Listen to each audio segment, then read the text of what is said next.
BBC News with Charles Carroll.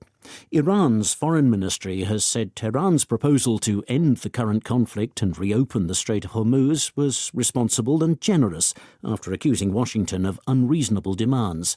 Uncertainty over the peace process has sent oil prices higher. The brother of the jailed Iranian Nobel Peace Prize winner, Nagesh Mohammadi, says he's relieved she's now receiving adequate medical treatment following her release on bail.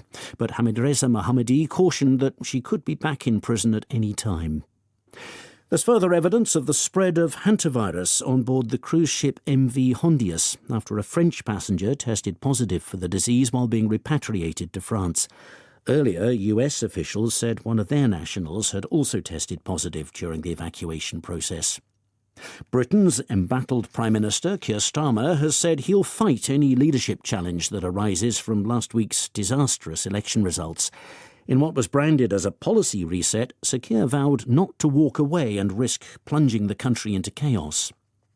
The European Union's top diplomat has dismissed President Putin's call for the former German Chancellor Gerhard Schröder to act as an intermediary in talks to end the war in Ukraine.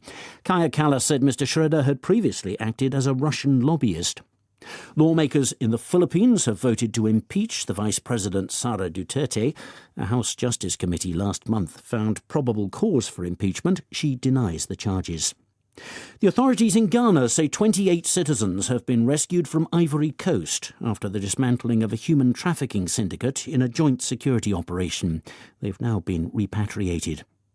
And plans have been unveiled for a new Beatles-themed visitor attraction in central London. The building, where the band made their final public performance on a rooftop in 1969, is set to open to the public next year.